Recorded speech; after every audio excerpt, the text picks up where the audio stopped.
Nothing in this program should be considered investment advice. It is for educational purposes only. Please hit pause and read this disclaimer in full. I think people are starting to wake up that this game is rigged against them and for the benefit of the elite. And they seem to care about nothing but money.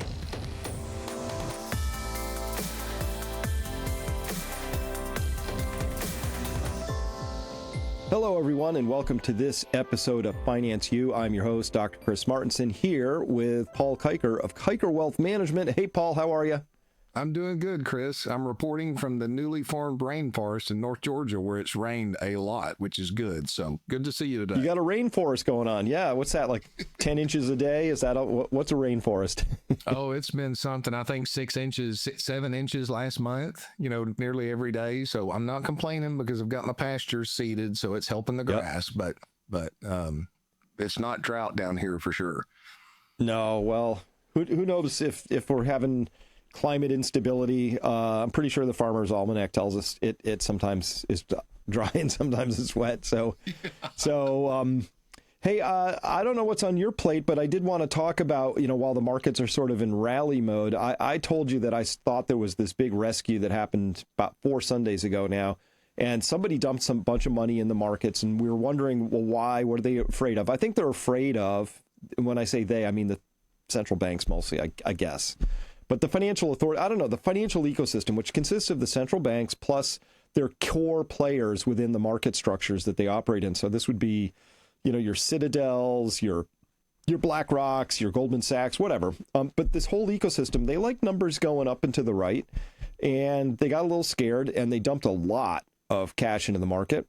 And we're still just finding that out. But I've been hearing from more and more people, Paul, who aren't really buying it, who consider these to be sort of fake markets now. Like they don't trust anything. That's the defining word of our day is trust, or maybe the lack thereof, which is the opposite, which is that betrayed or broken trust that everybody now senses has happened, right? And people don't trust the markets anymore. What are you seeing on your end? No, I'm seeing the same thing in questions and concerns, and it falls back. People have been repeating back to me, hey, we've got to play the game by the rules that are forced upon us, which is true. I wish we could change them where they were more honest. But what's been interesting to me is typically, the political divide in the country. So I'm a political atheist. I'm not an atheist, but I'm a political atheist. I just want what's best for our country. But there's been periods of time in the past where the left doesn't believe that it's right, that things are honest. And then you've got the right that doesn't believe that it's honest. But right now, there seems to be cohesion and a coming together, at least when it comes to the markets and what's taking place, with our monetary system, that there's concern on both sides, which is really the first time that I've seen that in 26 years of working with individuals. So there seems to be an awakening, a realization, because I think the pain of inflation, doing more of the same, fiscal irresponsibility, the bait and switch, it seems, from this administration, from, going right back to fiscal irresponsibility here with this big, beautiful bill. We'll see what the Senate does with it. But I think people are starting to wake up that this game is rigged against them and for the benefit of the elite. And they seem to care about nothing but money. Yeah, and I guess that's been true for a long time. But our money system, to be fair, has been corrupted for a long time. And I've been a long time advocate for sound money, which is I'm agnostic or atheistic about money, except that the money that you choose can't be riggable by humans. And that's the only rule I have. I don't care. Use gold, use silver, use sheepskins. I don't care. But you can't just snap your fingers and make more of it because you feel like it, right? Every time that happens, it leads to a debauchery of the currency, a debauchery of the culture involved in its eventual decline, right? You want to peg the whole Roman decline on some things. You could do no worse than to look at how they debased the denarius and took it from about 93% silver to 0.01% silver when they were all done with it. Clever Romans, they figured out how to electroplate lead slugs with silver, and they didn't have electricity, so that's quite the trick. They did it chemically. So very clever, but it didn't work. You ruin the money, you ruin the society, and that's a very old story. And this big beautiful bill, which I hope we can get to, of it, is just more of the same, Paul. It's just more printing, spending. It's going to be more inflation for more people. And yeah, we got to play by the rules of the game that are imposed upon us. But I do think there's some off ramps people can take, maybe not in whole, but at least in part that can help. Mm-hmm. Well, and there's things that you can do if you're looking long term, longer term gratification instead of shorter term gratification, where you can buy some insurance and protect yourself against it, so that you're better protected when things go wrong, because we're in uncharted territories, right? One thing that history has taught us is that fiat currencies and debasing your currency like the Romans did leads to societal collapse in some manner. I mean, there's never been a successful fiat currency in the past, but in our arrogance in today's society, we think we're different. And unfortunately, too many people don't know history because they've not been taught this through school. So they can't learn from the mistakes of the past because they don't know the mistakes of the past. And that's one of the things you do a great job of bringing these past mistakes to people and the inevitable path that it's going to end upon. But the problem is we don't know exactly where we are in that journey, because the end result's the same, but the path there is slightly different at each time until the collapse starts, and then it gets a little bit easier after that. So we say these sort of the fakeness of these markets. You know, I watch them too closely, and I see all the time, Paul, these mysterious rescues that happen, and the markets turn on a dime. And we used to have these things called bottoms in markets, and they're just like little V's now. So the whole market structure is different. Hey, maybe that's just how it is with computers doing all the trading now. Things just move faster.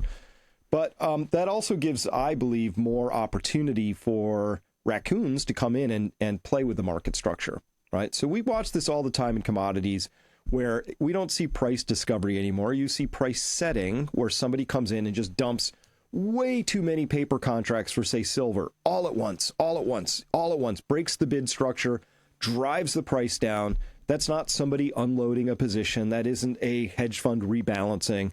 That's somebody crushing the market with a bid stack crushing move. All right, fine. We've been watching that for a long time with no consequences, right? Just like we're seeing now, a lot of people asking the question, like, dude, where are all these arrests that are supposed to happen, right? And nothing's happening. So this is a very simple law of life. When there are no consequences for humans who behave badly, you get a lot of badly behaving humans. Absolutely. It's like a law. That's why law is there, and consistent application of the law, regardless of status in society, high class, low class, it should be equal for all. That's what protects society from a long-term standpoint. But once you get, you're not implementing the law, then you're spoiling the child. Any parent that's got a child that they never discipline, and they're probably having to spend a lot of time taking care of them when they're older for lack of discipline in cases, understands the consequences of not equally being just in the application of law and discipline. Well, eventually, markets impose their own discipline. Eventually, I do believe that that's true. Last week, we were talking about trouble in the bond markets. And in particular, there was some real warning signs coming out of Japan. Right now, I would notice that this is, we're recording here on the 28th of May at about 3:30. So this article just came out at 1 in the morning. And so Japan's bond market still having troubles. It's saying here, the headline, Japan's bond market ignites fears of outflows from U.S. and carry trade unwind and market turmoil. So Japan has been having to sell U.S. Treasury bonds. They've presumably been taking the proceeds and buying their own yen and using it to plug holes. But they just had another pretty bad auction over there on their 40-year market. So doesn't look fixed yet, but they're going to try and fix it. But all is not well in Japan at this point.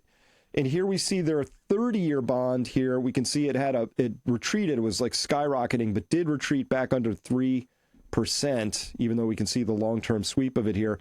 These sharp moments like this to this side, these are all Bank of Japan and Ministry of Finance interventions. They came out, they verbally intervened, and asked market participants if they consider this acceptable, which is a wink, wink way of saying, "How you want us to do something about this?" Yeah. Which, of course, the right answer is you shouldn't have to. You're like Milton Friedman had it right. You can run the money system for any nation off a laptop computer. You don't need somebody there deciding what's the right price for money or how much should be out there. You just look at how much economic activity there is and you make sure there's enough money to support that. That's it. That's the whole job. You don't have to decide what the right price of money is. You don't have to set interest rates. You don't have to lean in on policies that reward this sector at the expense of that sector. That always goes off the rails. Every time. Well, at the base, it's central planning. It's not a free market. If they're always having to intervene and change the rules of the game to punish those that are trying to reposition their assets for the inevitable outcome, that's a completely central planned market, and it's not going to last and ever. At some point, the free market's going to exert itself again because they're going to lose control. They can't pull every lever across the board. Well, so forever. If we look at this, they can in the short run, but not forever.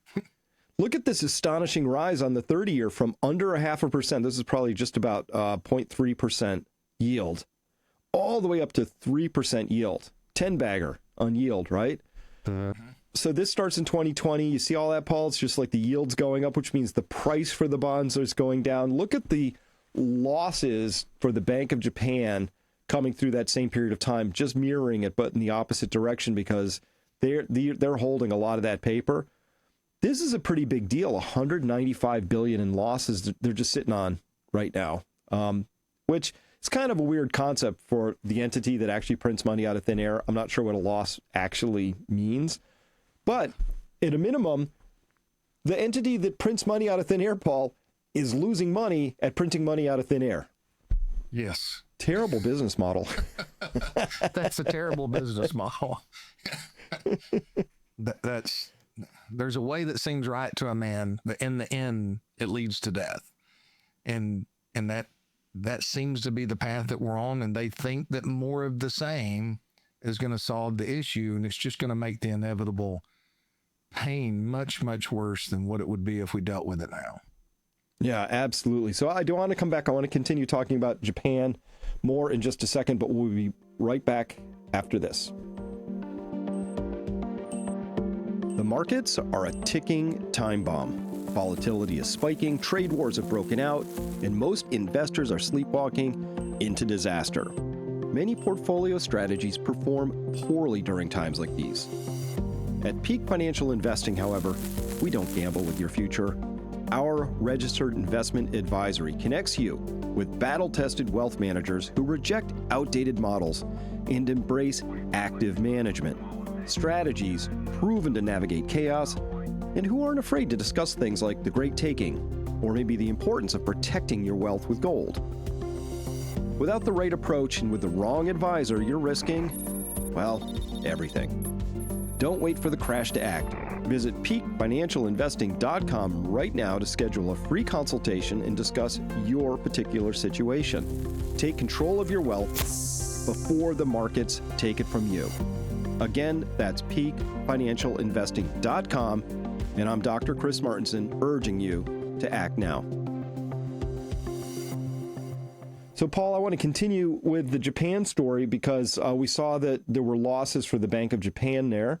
But there are also, and this got reported out, the top 4 insurers in Japan, unrealized losses breaching 8 trillion yen. Sounds like a big number, kind of is, but it's about 55 billion in unrealized losses in dollar terms. But that's a pretty big deal, but also spot the trend. Pretty bad and getting worse pretty rapidly. So Japan has a real emergency on its hands here right now, and I'm not clear how they get out from it. In the past, they would have just printed money.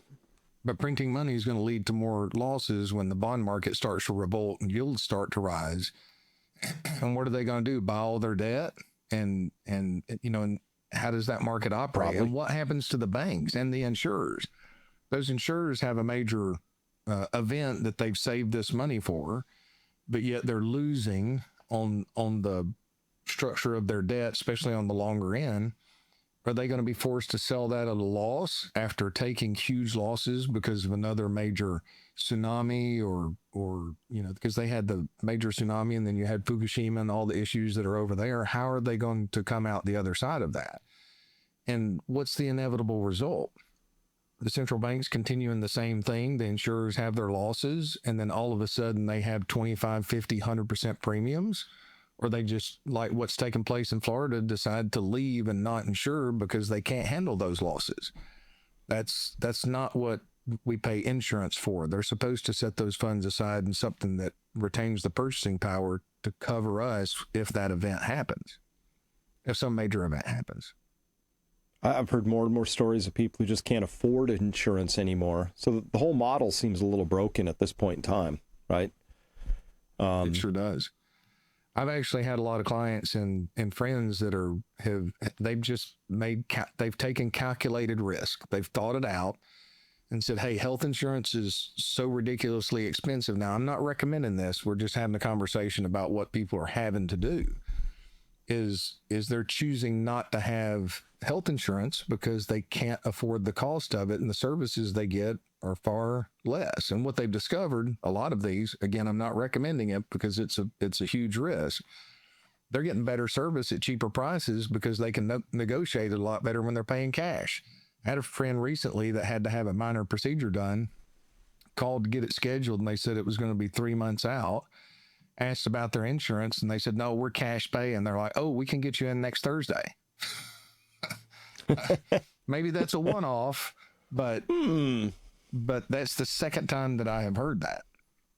And then especially when it comes to homes, there are individuals that don't want to take a loss, but they have enough resources set aside that they're choosing to self-insure now, just because the cost to risk analysis is starting to be skewed in the favor of accepting the risk instead of bearing the cost. Again, I'm not recommending it. I'm just talking about what people are having to do in the conversations that I'm having.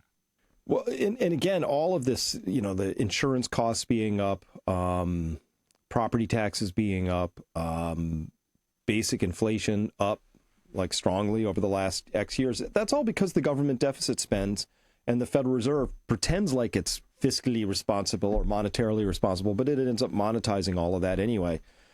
So that's been the game for a long time. This big, beautiful bill, I've got to confess, I'm pretty disappointed because I thought that we were going to have some Doge cuts. I was all excited for that because just inefficient spending, Paul, drives me nuts anyway, right? The idea that we were spending $400,000 or $500,000 per consultant to generate PowerPoints on how to introduce, transgender issues in Pakistan. Not my business. Don't want to pay those people those kinds of obscene salaries for stupid work, right? So that's fine. I wanted, and Elon ended up being defeated by the DC machinery. Both parties didn't want anything to do with anybody cutting any funds out of anything. They like it just how it is. But what you're seeing and what I'm seeing out here is that that's actually harming families with more inflation. It's not a hard process. I don't know why we don't have good conversations around it. Inflation isn't prices going up. It's too much money being spent out of thin air by somebody. That's it. That's the whole shooting match, right? It's nothing to do with the price of something. It has everything to do with them spending too much money. Well, the big, beautiful bill basically just threw in the towel 100%. Not only are there no cuts, there's an extra $2.5 trillion of deficit spending over the next 10 years, on top of what was already going to be a $22 trillion hot mess of deficit spending. That's what I see in there. Well, and I'm heartbroken because if I took the sacrifice like Elon Musk did, he goes in there, really gets out, it's cut and grift and graft and fraud that's out of the system, brings in some of the brightest minds that you can find at that young age to come in there, updating the systems within the government, all about efficiency. All of the heat that he took, dealerships that were attacked, the protests that took place, the calls for his assassination, and then all of a sudden nothing is done. There has to be some lasting effect in there, maybe even just in the efficiencies. I hope for him and I hope for us. But the fact that they really didn't take any of the sacrifices that he made in the short run serious, my concern is you've just set a precedent that some of your brightest minds are not going to leave their business models because they're going to be focused on protecting themselves to take that sacrifice to go into government to make a difference, because you've got these politicians that have sold their souls to for money and to be people pleasers instead of leaders. They should be leaders, not people pleasers. And you're going to have less bright minds go in that we need. We need some people from the business world to make these sacrifices. We don't necessarily need to be putting people into politics just because that's what they want to do. We need to be finding the people who don't want to do it, but are willing to make the sacrifice for the betterment of our country. And they just really showed that, if you take that risk and you go do that, and the loss that you take in your individual business or personal life is going to be for nothing, because we're not going to implement whatever it is that you recommend and bring to the forefront of our attention. It's heartbreaking. I'm sad for him, actually. Yeah, me too. I think he really, probably the greatest American of my lifetime, one of them, right? And, obviously comes from South Africa, so make of that what you will. But he threw his heart into this. He slept on the floor. He ate hot dogs. He discovered stuff like that with their tools. And I don't think he really got the backing he needed or deserved, right? No. We should have found these things, executed on them, gotten rid of these things. I'm glad that USAID got sort of shut down and absorbed into state, but none of their funding got cut, right? So no funding has been cut. That's what I'm here for everybody needs to understand this. No funding got cut. In fact, now it's expanded, and that's just more monetary punch at the punch bowl. But this is going to have real impacts. I don't know when, but it's gonna, and it's going to hurt a bit. Yeah, and it seems like he was used as a distraction to dangle a little bit of benefit in front of the American people. Hey, we're doing these things, while we're not. We're just using that as a distraction to give you a little hope, but we're going to continue down the same trajectory, so nothing's going to change. And, Indeed. And I've always been on the fence about Elon Musk, quite frankly. Like, is he that brilliant? Is he self-serving? Is he, obviously he's brilliant, right? But judge him by their fruits. You compare him to somebody like Nancy Pelosi, who wants to protect her insider trading at all costs, and makes Warren Buffett look like he doesn't know what he's doing anymore because of her insider trading. And then you've got, what sacrifices is she making to serve the American people? But, in comparison to the sacrifices that Elon Musk was making in the short run, I mean, a lot of the things that benefited his business models were cut out with the electrification of the grid and some of the tax incentives that were there. So he's paid a price across the board to try to make a difference. Well, and look at the power that this so-called deep state unleashed. They unleashed something so powerful against Elon that Canadians ended up being violently angry at him, Germans, French. Like, what do any of those countries care whether he finds some fraud, waste, and abuse in U.S. government spending? Like, seriously. But they just, and that I think demonstrates the power of that. And so, to me, it's very clear, Paul, there's been some really big breaks. I've been talking a lot lately about AI, and I think people need to understand the degree to which we have sort of a manipulated reality we live in, right? And I've said this for over a decade, and most people roll their eyes. Most of them are now nodding their heads going, oh, okay, I see what you're saying. Comment sections on Reddit, under newspapers, at the New York Times, the Washington Post, on Twitter, most of those on hot topics are bots. They're run by three-letter agencies. They're run by pharma companies. They're run by car companies. Whatever the issue is, there's no such thing as an issue where people come out, and particularly on anonymous accounts, and start talking about stuff. That information landscape, Paul, of course they would never. Information is power. You can't let people form their own opinions about your product, your policy. Right. So that's been true. I think more people are aware of that. We've seen now, obviously, there's these scary good videos produced by AI that you can't really tell the difference. Now we have to question everything we see. And so the whole online world has become, well, in WWF, they have that term kayfabe, right? It's the audience knows it's fake. The performers know it's fake, but they both pretend as if it's very, very real.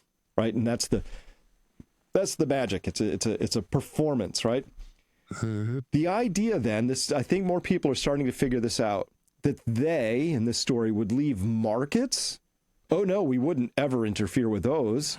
That's sacrosanct. That's hallowed territory. No. The markets are a narrative machine. So, of course, they have a very strong point of view about what they're doing and all of that. But as you and I keep talking about, reality has to come back into this at some point in time. And markets are supposed to be that arbiter of reality. They're supposed to be. Not sure that they really are. And I'm a little worried about that from a long-term perspective. But on the other hand, I'm kind of convinced, Paul, that you know what's going to happen? Whenever markets do get a little bit in trouble, they're going to step in and do whatever it takes. So last week, you and I talked about the TLT, the 20-year bond market selling off, had a bad auction. So we saw this pretty big sell-off. Wouldn't you know it? On that same day, when the poor 20-year auction tanked the bond market, according to Jim Bianco of @Bianco Research on Twitter, said TLT saw huge inflows of $870 million into this ETF, fourth largest inflow going back a few years. Does that make sense to you that there's a really bad auction and bonds are selling off, so there should be a nearly $1 billion inflow into those bonds? That's a good question. Not really. However, if I'm going to give it some benefit of the doubt, I don't know exactly how close to the end of the quarter. Well, we're not even into the quarter, we're into the month, that pensions could rebalance. I could see some of that demand coming from pensions that are rebalancing, or individuals that know that there's going to be some type of intervention in the future, and they're stepping in because they know there's going to be some type of yield curve control or something from the administration coming out. But I don't see that naturally occurring on its own. You are pretty close to support there, so there could be some technical buying, but that's a pretty aggressive technical buying at that point, to bet that support level is going to hold when you're already setting lower highs and lower lows on that chart. So yeah, I can't really justify that. It's maybe we could make sense of this one, but I have dozens of them, all which is kind of like, that's curious, it's interesting. But this is sort of the heart of it all, which is this chart on the left, which is from B of A Global Investments, but Kobayashi put it up there at Kobayashi Letter on Twitter. U.S. government deficit has averaged 9% of GDP over the last 5 years. So this year it's running about 7%, but if you sort of average it up, last 5 years, 9% of GDP. That's astonishing. We never see that outside of wars and massive recessions otherwise. Right? The U.S. Civil War only took us down to about minus 7% on average, War of 1812, minus 3%. Oil shock of the 70s, minus 7. Great financial crisis, real bad, 12%. COVID, 13%. But I think you can see this is sort of like it would go down, but it would sort of normalize and would actually be above trend for periods of time. But since Bretton Woods, it's been nothing but just going this way. And the idea is that we can just go that way forever. We'll just deficit spend more and more until, I don't know, where government spending is 100% of GDP. I don't know. But this is what everybody's saying is unsustainable. This is what Scott Bessent rightly said is unsustainable. This is what Jay Powell said was unsustainable back in 2023. This is unsustainable. It just is. It is. And now we're going to keep doing it. And let's just say maybe it's sustainable if there's a one world government. There's no other government out there that can defend the interests of their citizens against this, inflation and the unfair game where we're printing money and buying goods from other countries with a depreciating currency. But we're not in a situation where that can happen. At some point, the rest of the world is going to realize that the pain of breaking away from the system is going to be easier than the pain of staying the same. And that looks like it's accelerating. I mean, you keep setting lower lows on even less major issues. Yeah, I get it when you're in the midst of a civil war or World War I or World War II. But outside of that, going back to the great financial crisis and some of those others, I mean, even during COVID, it didn't have to be that substantial because they were paying people more to stay at home than what they would have been when they were working. So, showering this money out there is and that trend is clearly in the other direction. You know what that reminds me of, Chris, is how do you go bankrupt slowly and then all at once? So you were stable, you're spending more and more in an unsustainable path, and at some point we're going to have another World War II type decline that we're not going to be able to recover from in deficit spending. I think that's World War II there at 41, right? And also I would submit that during this whole period where, well, see, we had this big drawdown in World War II, but then we were above trend here for a while. I mean, above the zero mark. So this was actually paying it down on a per GDP basis. But all of this is just accumulating more and more. Every time you spend, this blue line is below the zero mark, our debt to GDP is going up. And every time it's above the line, debt to GDP is going down. So we haven't had really a debt to GDP going down since basically 1940, maybe 1950. This little thing is the so-called Clinton surplus, but that's an accounting fiction. On an accrual basis, it was way worse than that. And by the way, all this is cash basis. Accrual basis is way worse. What do I mean? Accrual means when we have underfunded or unfunded liabilities, those typically accrue at a faster rate, usually $4 to $5 trillion per year for Medicare, Medicaid, Social Security. And so they're going to have to do something about that at some point, too, because those are now a net drain on the Treasury coffers. We have our net interest expense, which is a net drain on the Treasury coffers, and we have just more and more deficit spending. So the concern is obviously this gets out of control because you have to borrow to help pay the interest on the stuff you borrowed, which means you need to borrow more, which means your interest payments go up. So you're going to have to pay those, which means you have to borrow more. And you just go around that little circle until things spiral out of control. That is the concern here. Well, and again, at a minimum, whether they can print this money. I mean, obviously, with the inflation we're coming along, you can't continue. The inflation is here now, so you can't continue to print without any consequences whatsoever. But at a minimum, debt is pulling forward future consumption. Okay, so there's a limit at how far you can pull that consumption forward without just saddling future generations beyond your lifespan with ridiculous amounts of debt.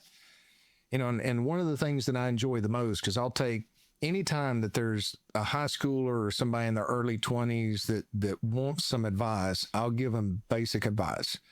And I explain the difference to them. I'll say, okay, you're going to get out of school and you're going to start working. And if you make sacrifices now in your early 20s, and you save now, instead of going out and buying the best car that you can buy and trying to get in the Instagram, live below your means and save, because what's going to happen is you're going to have kids later and your expenses are going to go up a lot in the 30s.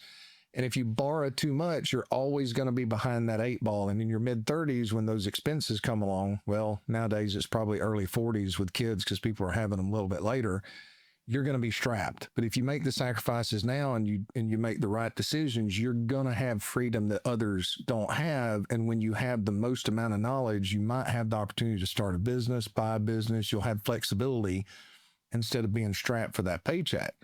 Now, people can understand that on an individual basis, but it takes time. And what I love is, being in this long enough, I've had people in their mid 30s call and say, hey, I took the advice that you gave me. I've accumulated X amount of money. I want to become a client, or I need some help in buying this business. We're strapping ourselves now by pulling that future consumption forward to where we're going to have many less options down the road than what we've had in the past. And that is not leaving a better future for our citizenry. That's everybody serving their own interests now for instant gratification. And if we don't change the path, which it looks like this administration has not, the pain's just going to be far greater down the road.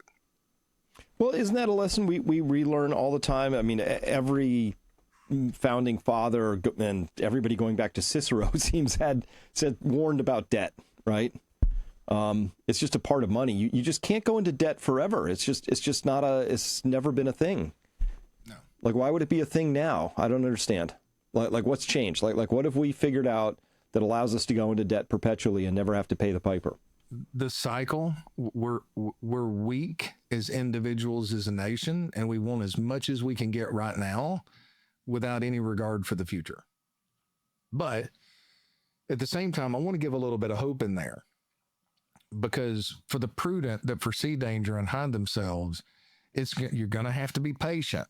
but this also sets up unbelievable amounts of opportunity for those who are willing to break away from this narrative. And you don't know when it's going to unfold, but you can look at U.S. assets as garnered percentage of dollars coming in. I can't remember what that number is right now, but it's really large in comparison to history. Like the U.S. is garnering an extreme amount of assets at the expense of the rest of the world. Well, you look at like the emerging market index. In general, it's still below what it was in 2008. I'll pull that chart up here so we can reference it. And even commodities in general. So what I'm going to share here is just major indexes. And I've shared this before in the past, but there's still wisdom here. So the black line is the S&P 500 going back to January 1st, 2008. The blue line is the Goldman Sachs Commodity Index, the GNX. The red line is the EFA Index, or developed markets. And then the green line is emerging markets. Well, the U.S. has garnered all the assets essentially since 2014 at the expense of the rest of the world.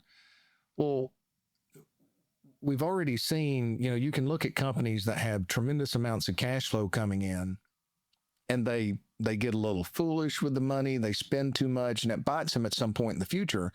But you think about a lot of these countries in emerging markets or these commodity producers, they are lean and mean. Money has been hard to come by. They've learned how to be as efficient as possible. Profitability is minimal. Money, it's not rolling in. They're running their base business and trying to be as excellent as they can be. But when that changes, and it will at some point in the future, this is the 1990s, but coming from 2000 to 2007, that changed. And all of a sudden, U.S. equities endured a 50% decline, or 47, and so did emerging markets. But 7 years later, that reversion to the mean occurred, and those investors who were not just passive cookie cutter approach and had some tools to help them adapt were able to better shield themselves during that period of time. And I don't know when it's going to occur because none of us know the future, but I do expect we're going to go from a situation at some point in the next 10 years to where the U.S. has been the only game in town and you've been punished for diversification, which unfortunately means that more people today are less diversified than they were before because they're all trying to keep up with some arbitrary index that they're supposed to outperform. And they're not going to be able to adapt when this leadership changes in the future. Again, this chart's January 1st, 2000 through December 31st, 2007. And that's commodities was the number one performing in emerging markets. U.S. equities did nothing. Well, somewhere down here, I have that chart again. That leadership actually carried out through 2011 into 2012. Yeah, you had that massive decline in 2008, but look how quickly commodities recovered. Look how quickly emerging markets recovered. So from 2000 to 2000, December 31st of 2010, U.S. equities lost 14%. That's a little blurry to me right now, but 14% over that period of time, where even after the major decline, these other asset classes that were overlooked from the late 80s all the way through the 90s outperform. Now, I don't know when that occurs, but we're at the point where we're a lot closer to that being that shift of assets over the next 10 years because they're just a lot more attractive investments. Their price to earnings ratios are very low from a historical standpoint and in relation to U.S. equities. So this financialization is going to, when it breaks, for those who are playing the game by the rules that are forced upon them, but have some built-in adaptability to make that shift and do it confidently, are going to be able to protect themselves far better than what we've been sold by Wall Street. Well, there's a whole regime change going on entirely. Like, that's why I said 1944, that's the Bretton Woods Agreement. You and I have covered that in 1971, there was an abrogation default of that, right? The gold convertibility clause defaulted, temporarily suspended, still suspended.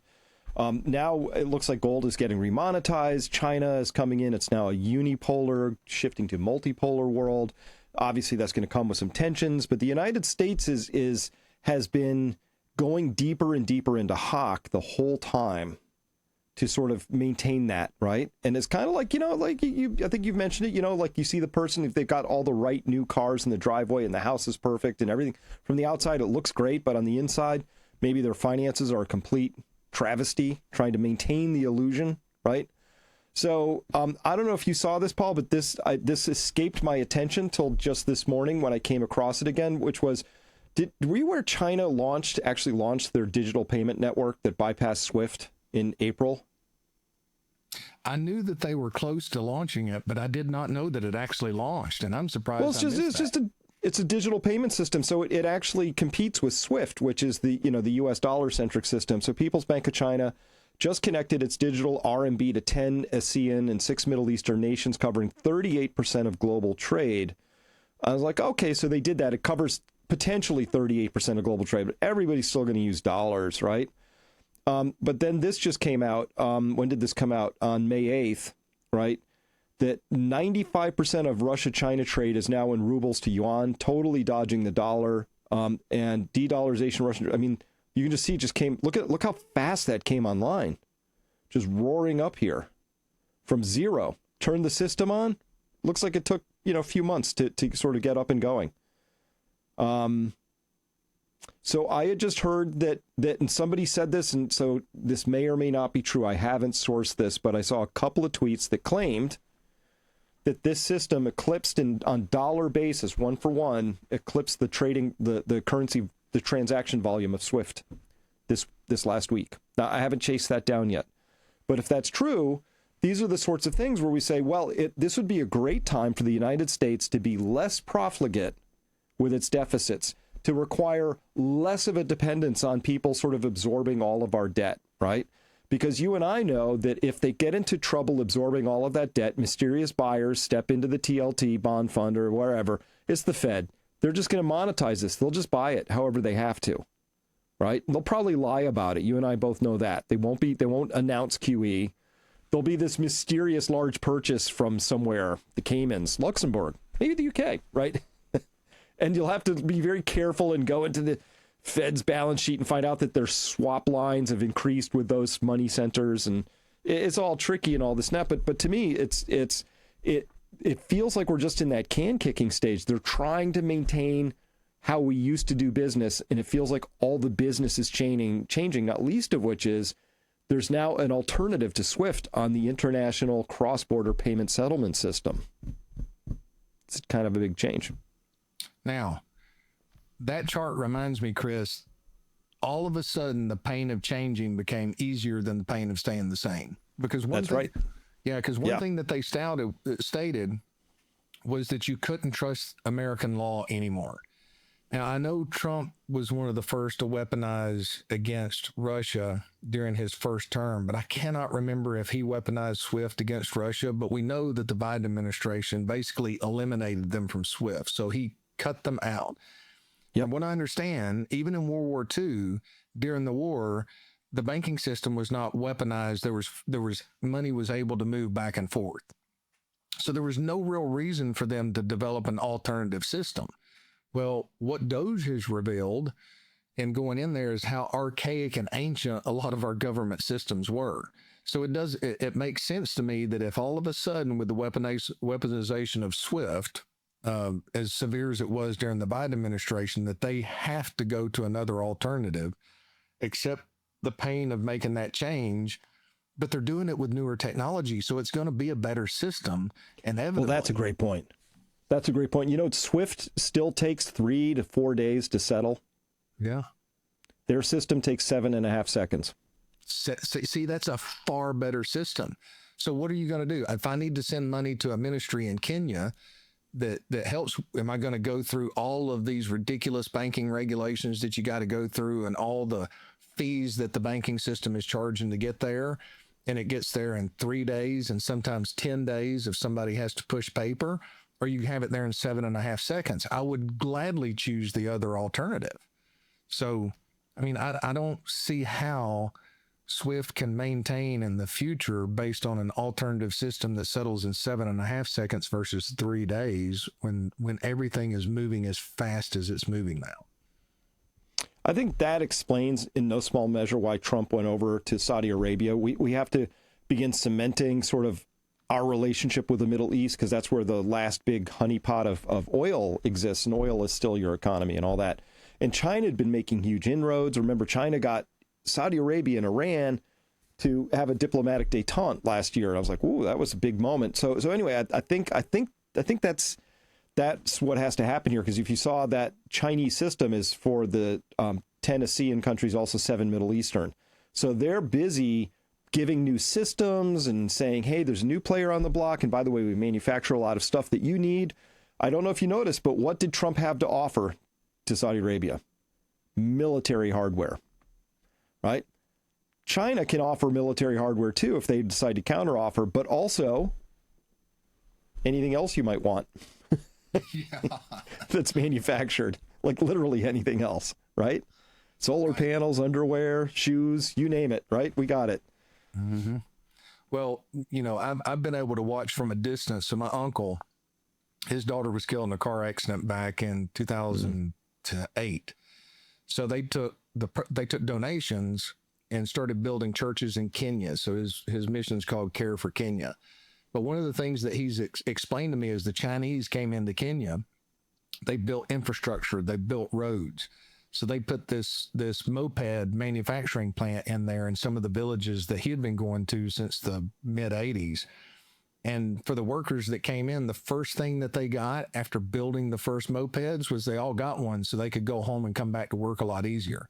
And so think about what the Chinese are doing, going in there, building infrastructure, creating jobs, raising the quality of life, versus where the U.S. is going in and, hey, we'll get you into debt, but you got to change your gender and all the stuff that they've been doing in the past. And that's what we're competing against. Money doesn't solve everything. We've got to help others.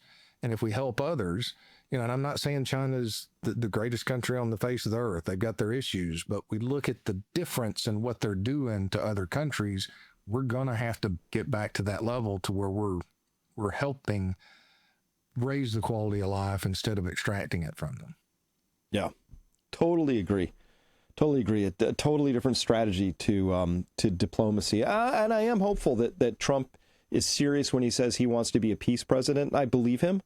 I'm just not sure that the swamp creatures who managed to incite worldwide hatred against Elon Musk are interested in peace. And apparently they hold a lot of power still. So make of that what you will.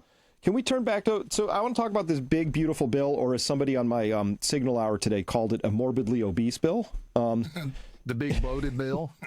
Yeah, whatever. So from back in January, every year the Congressional Budget Office puts out an outlook, right? And so this is 2025's outlook. They put it out in January 2025, and they said they're looking forward 10 years.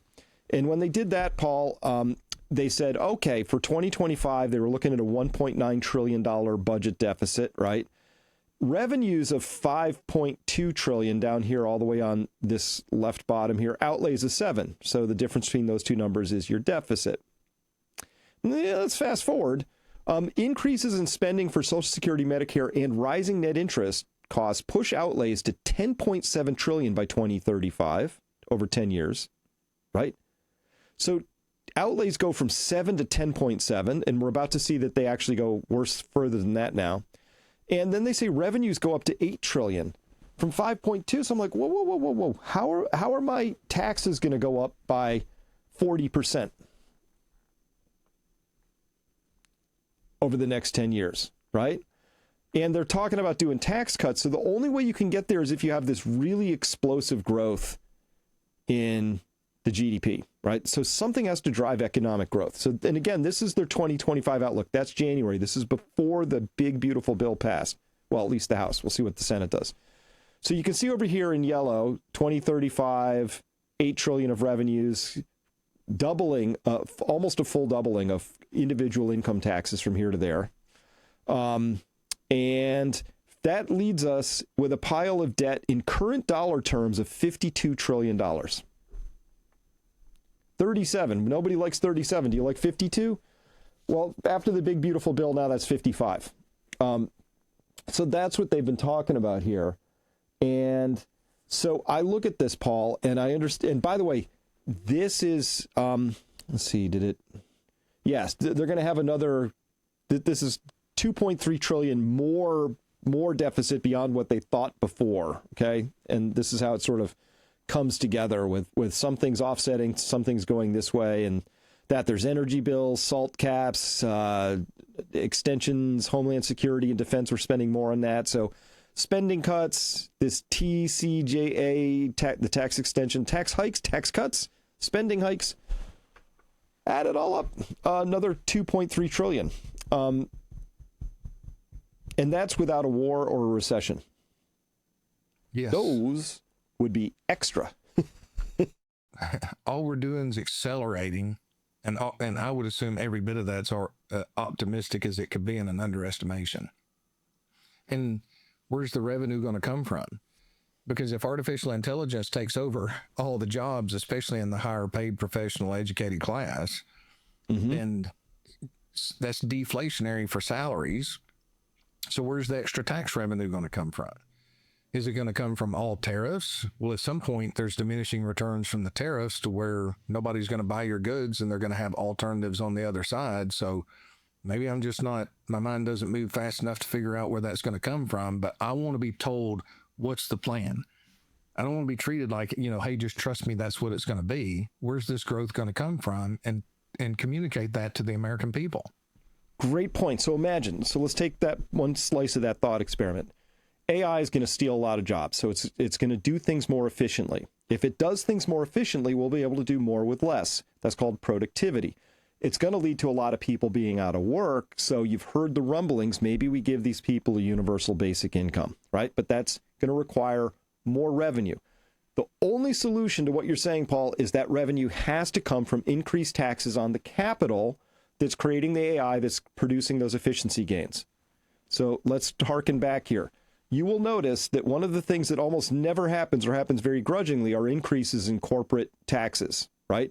They're projecting that corporate taxes are going to go from 530 billion to 517. Those are the only taxes projected to go backwards on this chart over the next 10 years.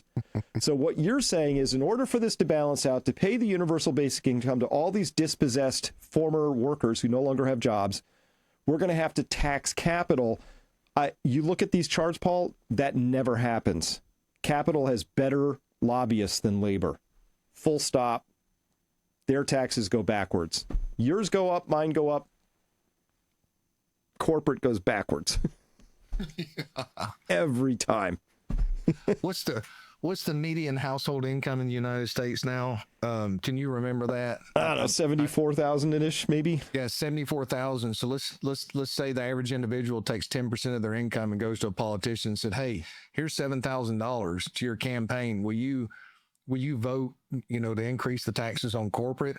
The politician goes to the corporate and he says, "Hey, this guy's offered me 7,000." They're like, "Hey, we'll give you 7 million." Problem solved for the corporates, right? We've got to get to where the politicians are serving the people instead of serving the capital. I don't know how to fix that. But full disclosure of every donation and every financial aspect and where you're getting your information for your trades would be one way to help put some barriers against it. Yep. Stop trading. If they're not going to stop their insider trading, at least make them put it out public as soon as they get the information so it's a level playing field. But they don't want a level playing field. No, of course not. Of course not. That would be fair and something. I don't want these empty promises where they're saying, "Oh, we're just going to grow our way out of it." Okay, that's good.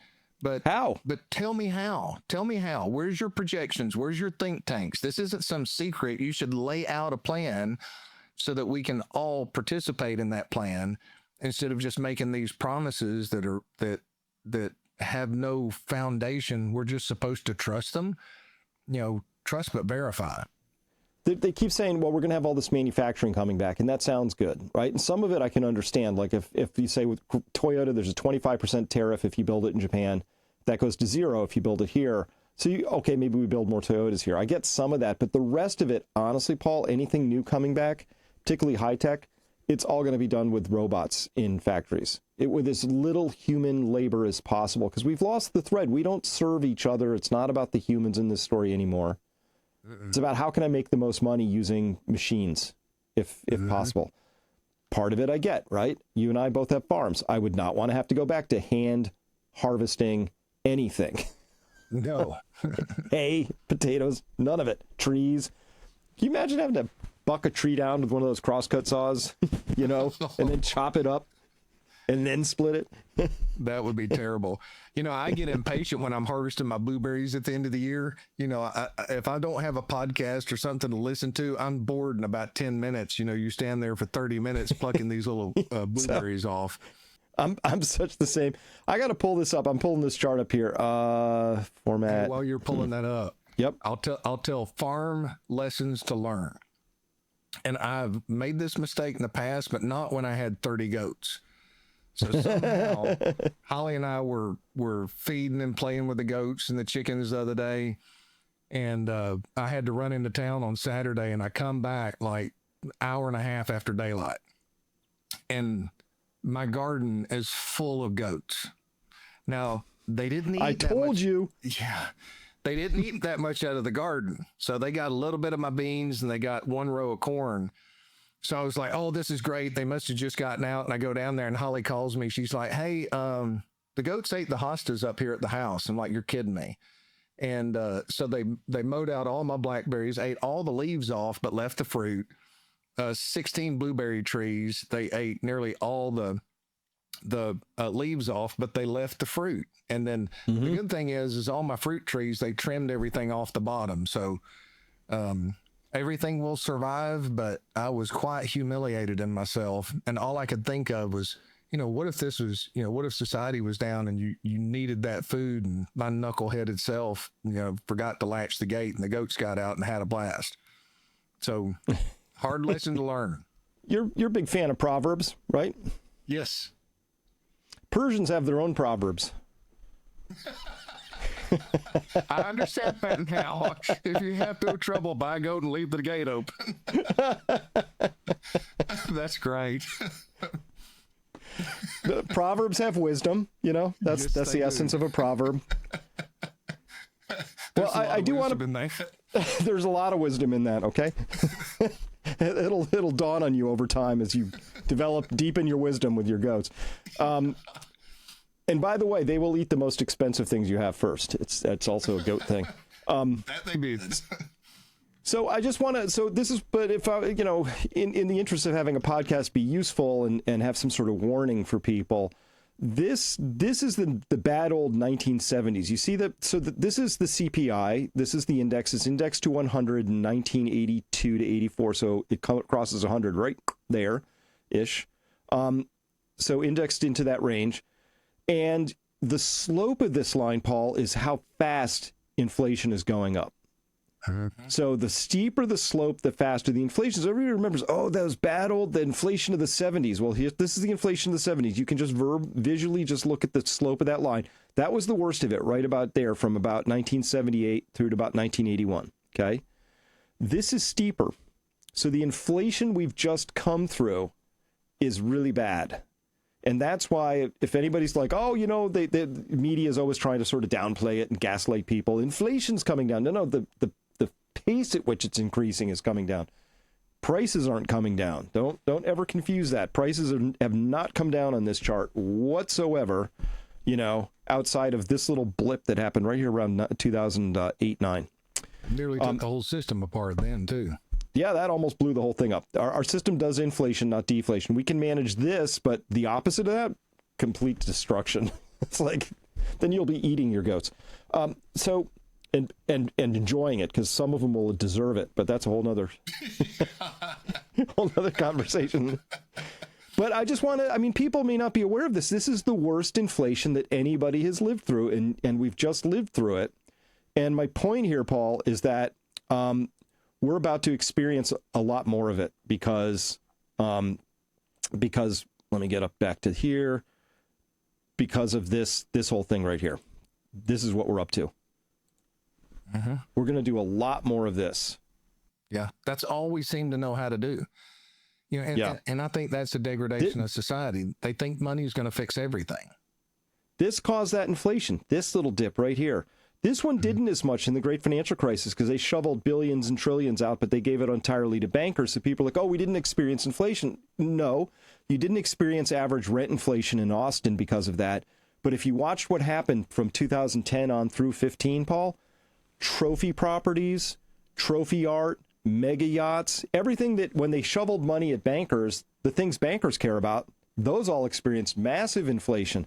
You'd hear them. You had to break out your little violin. They were over there going, oh, do you know what the wait list is for a new Gulfstream 5? You know, it was awful. Banker problems, right?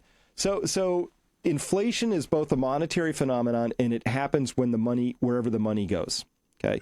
So during COVID, they actually shoveled money out to people, went to humans, went to citizens. So that's why the things that citizens buy suddenly started popping up: groceries, rent, used cars, new cars, anything that you could buy with that stimmy money that got pumped out here. Well, that went into inflation. So the question is, if we have this big thing happening where, I don't know, AI takes a lot of jobs away and they start giving out stimmy checks, UBI, whatever we call it, universal basic income, they start giving people, they have to start propping up the economy by putting more and more money into it that they printed out of thin air. The answer isn't, will we get inflation? The answer is, we will get inflation, but it depends where that money goes. Right. And how severe that's going to be. My concern is this just leads to a currency collapse, and eventually, yep. And the rest of the world recycles all of that currency back in, and the most valuable assets will be those international assets, international producers, international countries that have currencies that are falling less fast than the dollar. At some point, I think they're going to release that peg. Dollar goes down, there's a peg. They release that peg. Modern portfolio theory has not got enough exposure to international equities when that occurs to protect the average U.S. citizen. You've got to have a strategy that's adaptive to be able to make those adaptations when that occurs, and maybe have a little bit of your toes in there from a long-term hold perspective, because the valuations are so attractive compared to what we're facing inside the U.S. Yeah. Because if they go up faster than U.S. assets, that's protecting your purchasing power far better. Well, and you might also have sort of that currency effect if the dollar really starts to take it in the shorts, right?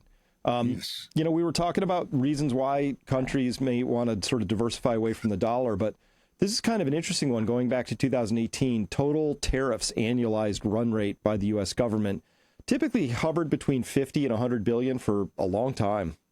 And then now it's at about 255 billion annualized. That hasn't come in the door yet, but if we took the last couple months and annualized it.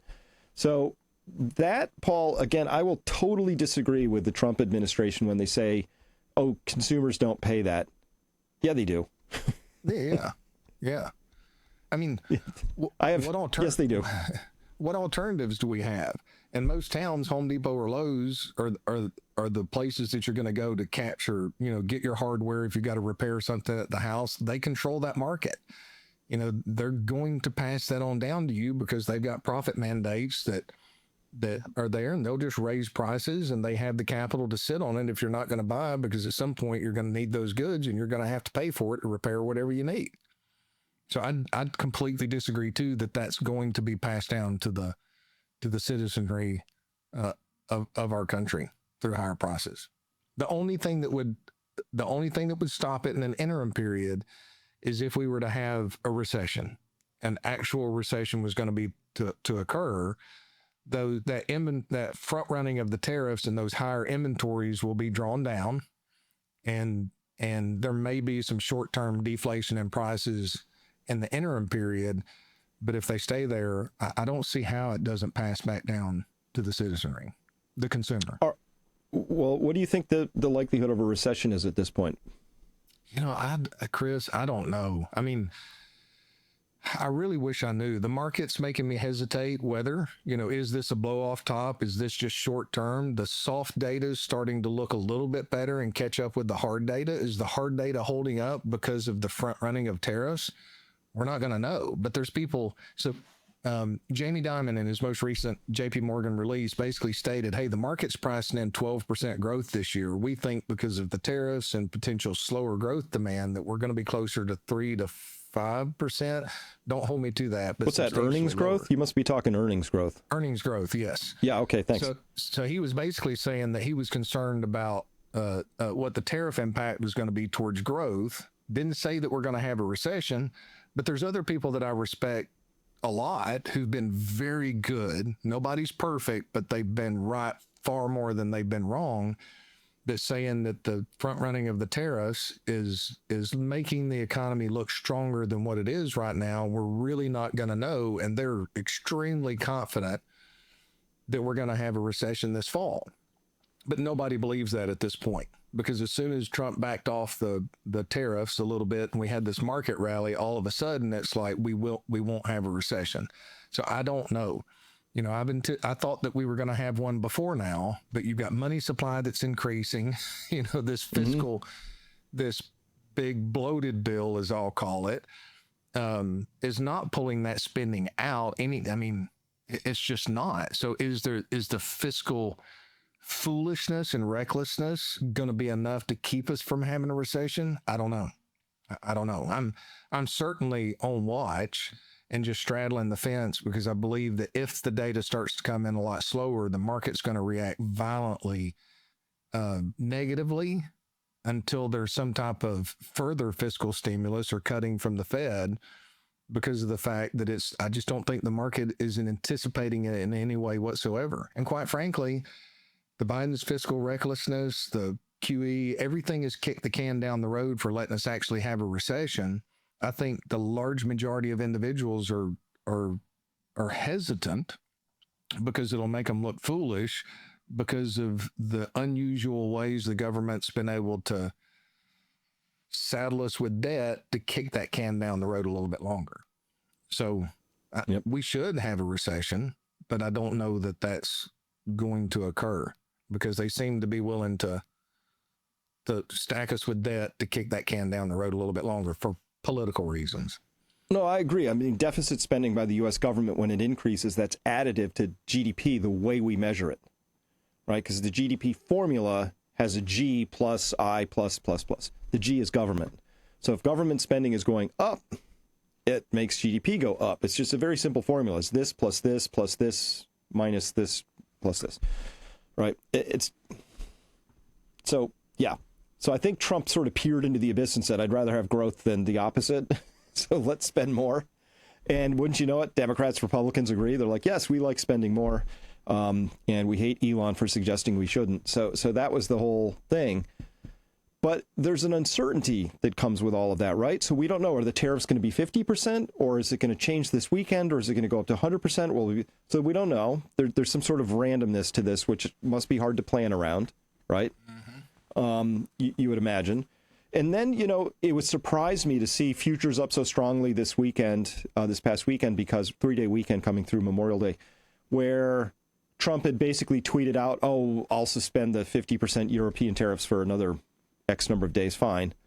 But at that same time, Paul, we had active reports that Putin and all his leadership had flown to the Urals because it was this big sort of a drone strike that came in from Ukraine, and then then they struck back, and there was like a big dust up. And then Germany came in and said, we'll just allow our weapons to be used against Russia. And Russia came back and said, we would consider that a direct attack. I thought the point here is that there used to be some sense of risk impacting markets. I'm old enough to remember when the possibility of an outbreak of a world war was enough to introduce a little risk, a little caution into the markets. That doesn't happen anymore. I don't know what's happening in the markets, but it doesn't involve humans assessing risk. Something else is going on now. Totally different game, Something completely different. And maybe it's just the fact that market participants have become numb to this news, and they're so gauged. Because one thing, if you're a fund manager, and the large majority of the individuals passive, you're fighting against this this passive investing trend, indexing, the marketing power from the Vanguards and the Fidelities, which is one of our custodians, to drive assets in that direction. And of course, Michael Green's talked about just indexing impact with consistent money going in. What does he call it? Price insensitive buyers that are moving in. Maybe it's just gotten to the point that no one is willing to adjust for that potential escalation of risk in the short run because they've been steamrolled or lost their jobs because they, took a prudent decision, got fired because it didn't happen. And that leads me to a concern that the market's going to react violently if something does break out because they're ignoring that potential risk. The market is not pricing. I don't believe it's pricing in risk as it has in the past and as it should now because of short-term thinking and just the way Wall Street's operating now and the demand to outperform or match performance of the S&P 500 because they're all losing assets to index funds, which are passive by definition. So we're really so this is a longer conversation. We should have this sometime, which is market structure. So if like stocks were down slightly today, and so of course you go to, let's say, Yahoo Finance, but you could go to any of them, right? And here you see, stocks slide in waiting game for NVIDIA, and they have a picture of a dude. That's probably a picture from the 90s, Paul. You mentioned, most of the time. Fund managers, there's a dude or a dudette standing there making decisions and buying and selling stocks and all of that. In fact, this is what the stock market looks like now, right here. There's a picture of it, right? Look at all those unhappy servers. Stocks went down. Oh, they're thrilled. Stocks went up. That's 95% of our market now, Paul, is computers trading with computers. They're algorithms. They're totally insensitive to risk, feelings, emotions. And there may well be a fund manager who's like, gosh, I got to reposition. I got to do the best for my clients. I've got a billion under management. I have to do well. And they're full contact sport and they're in it and they have to think it all through. And they're like, I'm going to back up because of some risk. And they back up. But these things didn't back up. They don't care. And they just steamroll you and carry on and go forward. And so if it's all programmatic trading now, as a human, you're really just a flea on the dog at this point, Yeah. And those computers are based on algorithms off of the most recent past. They're not taking all of history into consideration. Now, some may be, but it costs money to go back and get all of that data going back through history. And that computer doesn't care that Mrs. Jones's husband just passed away. She's already extremely emotional, and any market volatility could lead her to making a major mistake. There's nothing personalized in it about it and walking people through. And that computer can't look at you and say, hey, this is not the time to sell, right? Bottom of 2008, if you're a buy and hold investor, you have to be willing to accept the strength of a strategy and the weakness of a strategy. And you have to know what the weakness of that strategy is so that you don't sell when your emotions take over, which is what is the great temptation at the bottom of the market in 2008. So when you got the computer, Miss Jones can't pick up the phone and say, hey, I'm scared to death. All I can think of is I'm losing all my money and I want to sell and go somewhere. Computer's not going to talk back. And that's my biggest concern is there is no emotion in it whatsoever. And that's good in a bull market. That's good in a speculative environment. It's not good as we get into these uncharted territories where all of the algorithms are based off of an assumption that the most recent past is going to carry into the future. So that hindsight bias that we have as humans is built into these algorithms, at least at this point. Well, and as well, a lot of these algorithms aren't even based on like a historical trend pattern. They are momentum traders. Oh, true. Right. And so they're just looking at all they care about right now. Like a lot of them, and some of them are just arbitrage traders. They're just like, okay, the cash market's here, the futures market is here. What do I do? Because I'm taking pennies off of the relative difference between these two markets, right? Because I can trade a microsecond faster than the rest of these guys, right? So that has nothing to do with risk, news. It's totally independent, right? Well, now let's imagine you're the Federal Reserve or one of its proxies and you decide you really need the markets to go up. All you have to do is create one of those arbitrage asymmetries like you just drive the price of futures up. Very easy to do. You step into the CME. We know that the Federal Reserve Bank of New York has a trading desk in Aurora, Illinois, coincident with that, the CME market where those futures are traded. You start buying futures, some guy in a cubicle. And all of a sudden the futures pop and all these computers are like, oh, well, now I have to buy the cash market because I have an ARB strategy here and I'm hedged.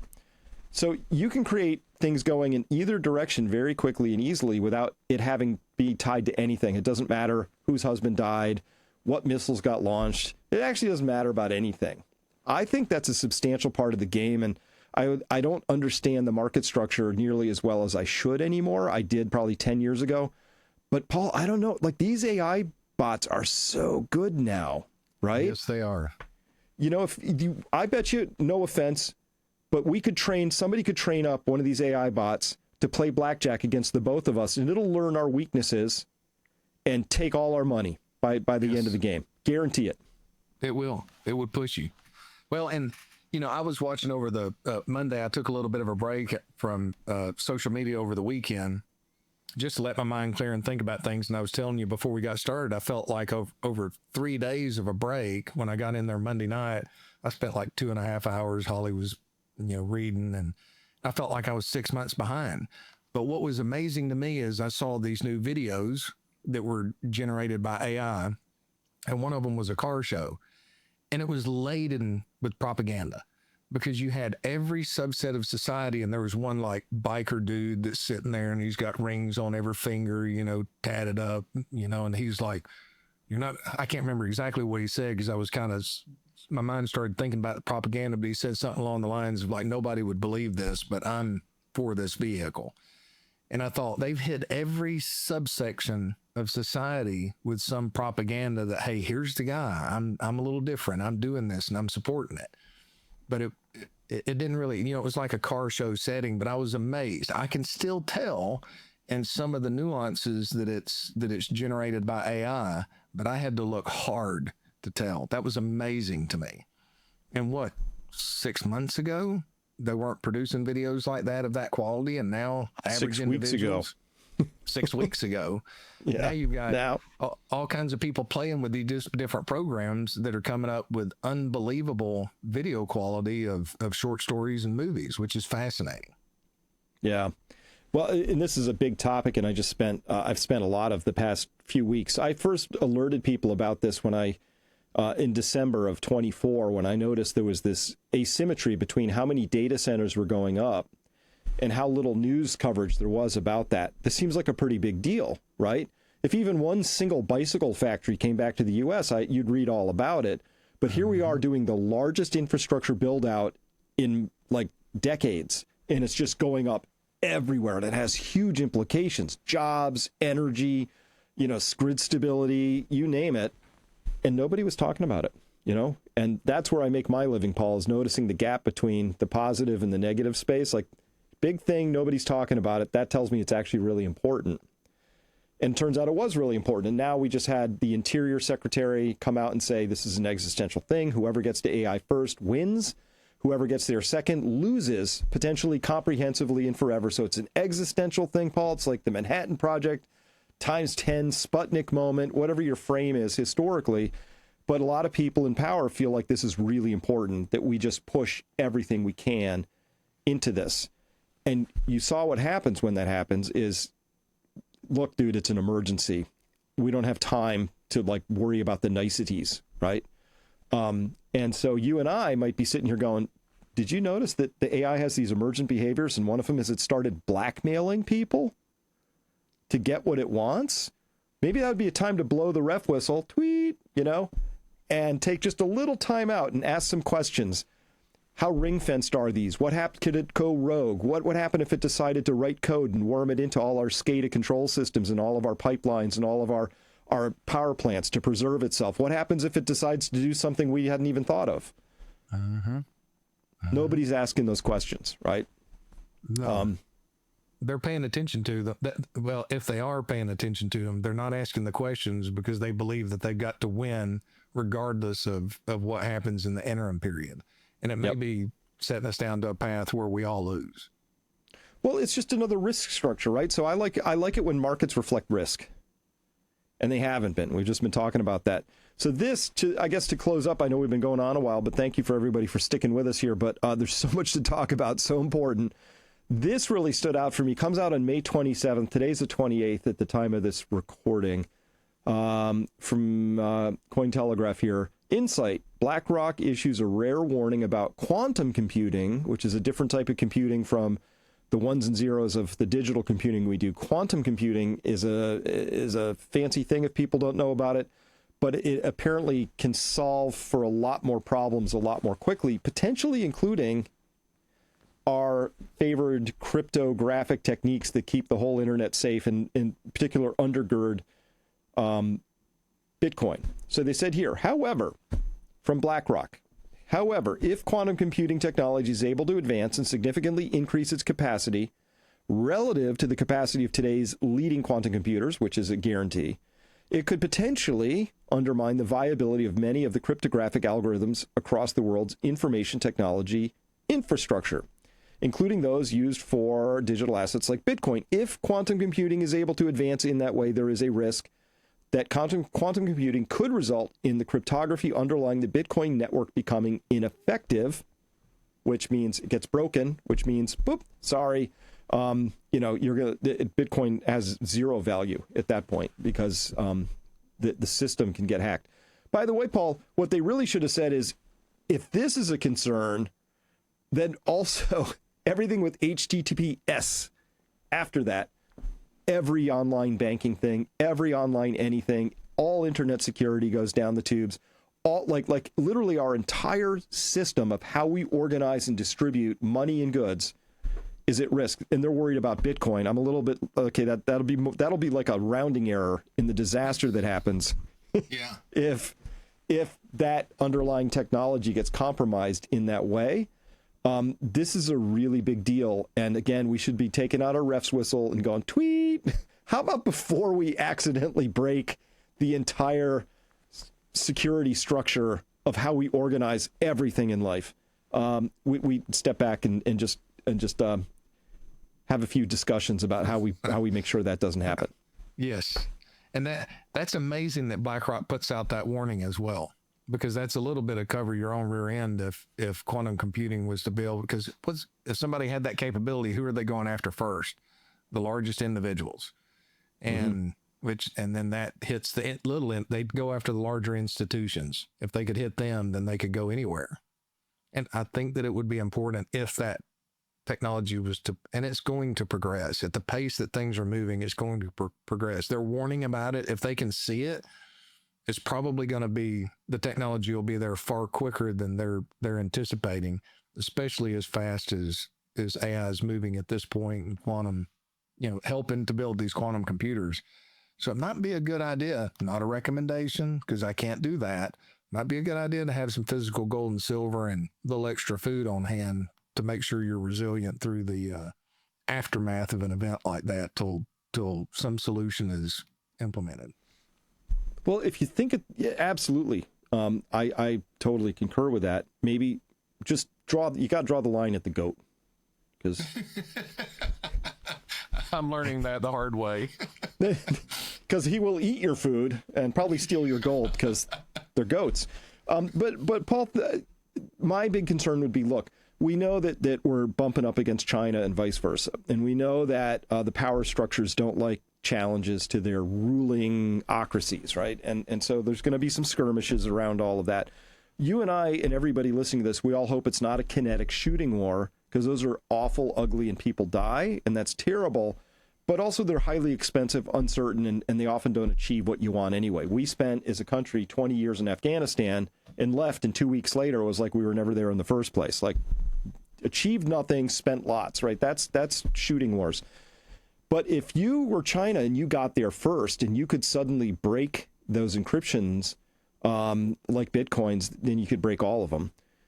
Why wouldn't you just take down New York's financial center? Like you attack JP Morgan, you wipe out its asset base, you come in against all of the servers that are, housing all of our financial data, and you wipe them clean, and you just whatever you need to do, right? That's terrifying, actually, because if you take what happened to the Soviet Union at the end of the Cold War. Their capacity to continue to compete at building the military, they went bankrupt. It was over. Now they reformed on the other side of it, but why would you go into good point. Why would you go into a kinetic war if you could strip all the assets and the ability to pay? Our country would be in absolute chaos. Mm-hmm. They wouldn't even have to risk a citizen to come over to cause mass death in our country. That is absolutely terrifying. True. And so that's why I believe it is an existential risk. Too late, Chris. Genie's out of the bottle. Later, we can talk about how maybe we should have been more careful with this technology, but oops. So here it is.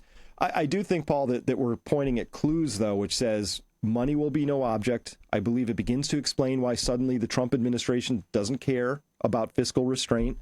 I think it's one of those moments like Sputnik, but times 100, where you say, money's no object. We have to get there first. We have to. And so we can't have a recession. We can't have any hiccups. We're just whatever it takes, right?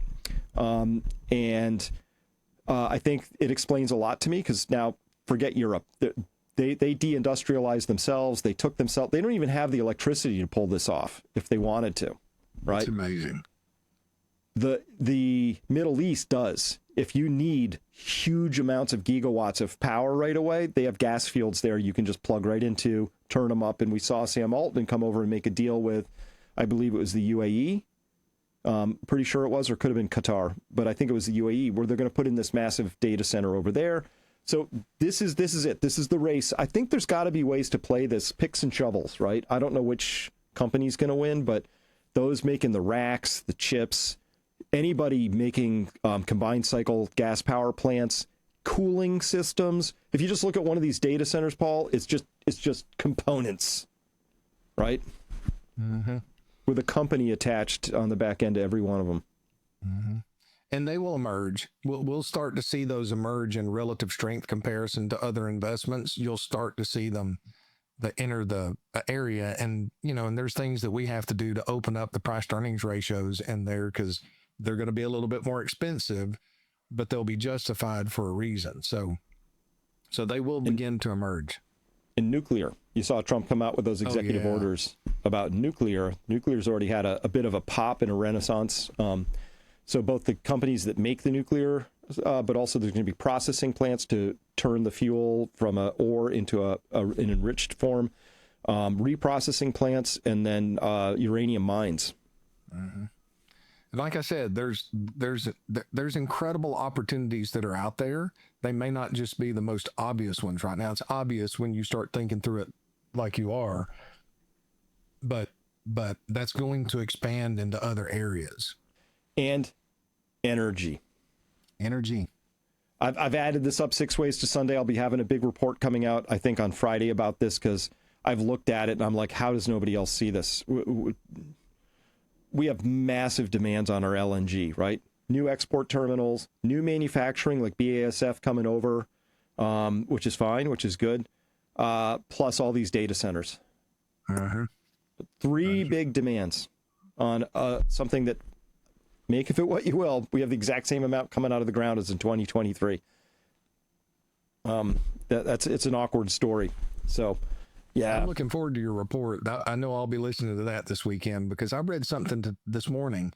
I didn't commit it to memory completely, but I did commit this, that one data center consumes as much energy as the city, consumes 10 times the energy as the city of Denver. One data center.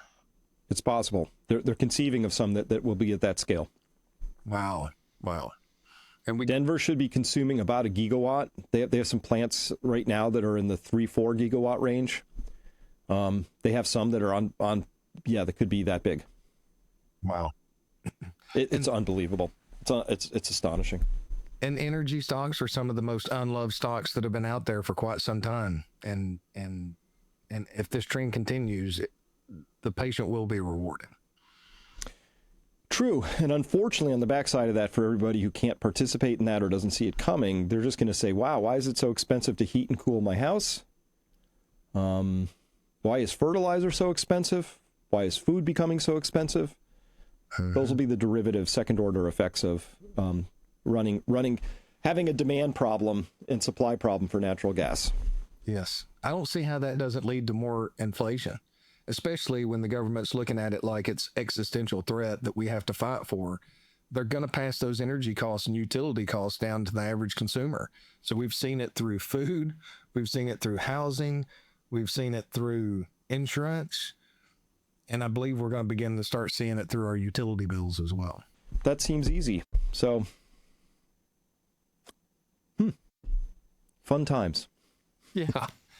What's that old, the Chinese curse? May you live in interesting times. I fully understand that now.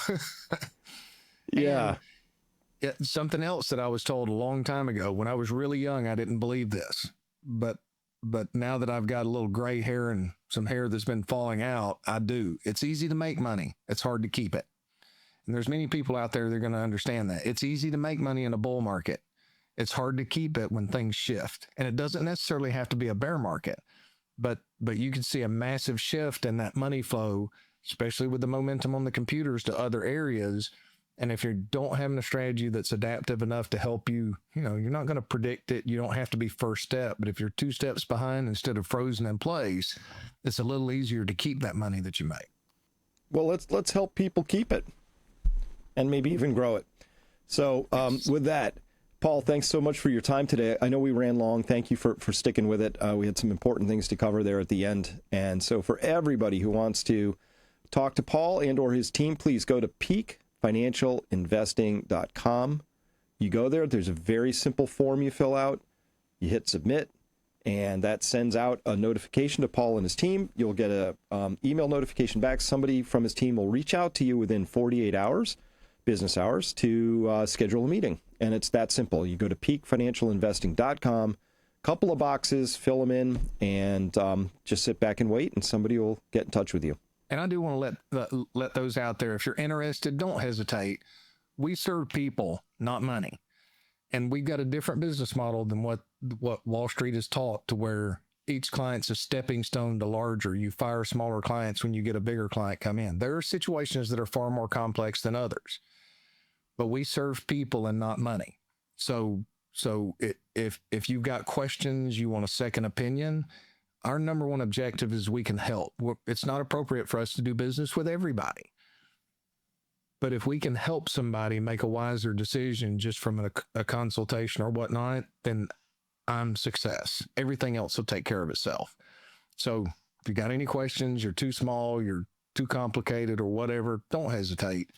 We're here to help those. And we keep, sometimes you have to wait to get in because we make sure that we keep capacity to be able to deal with our clients when they have issues that come in. That's our promise to our clients first. But if you don't mind being patient and getting in, we're a little easier to get into right now because I've talked to everybody, kind of gotten through that volatility, and we've expanded our team. It took me a while to find the right people to add, but I found some people that their number one mission is serving people, doing what they do as unto the Lord, like Corinthians charges us, and then everything else will take care of itself. So we'd be honored to talk to you. You can ask us any question. You're not going to offend us. You're not going to hurt our feelings. And if you think it's a simple question, quite frankly, it's going to be one of the hardest questions I get all day. So, and if I don't have the answer, you're going to be blessing me and all of those clients I serve, because that's going to send me down a path where I have to learn the answer and get back to you. And maybe that's something that not only helps you, but helps other people as well. So I love questions. So if you've got some, fill out the form. Be honored to meet you. Excellent. And with that, Paul, we'll see you next week. Good to see you, Chris. Look forward to it.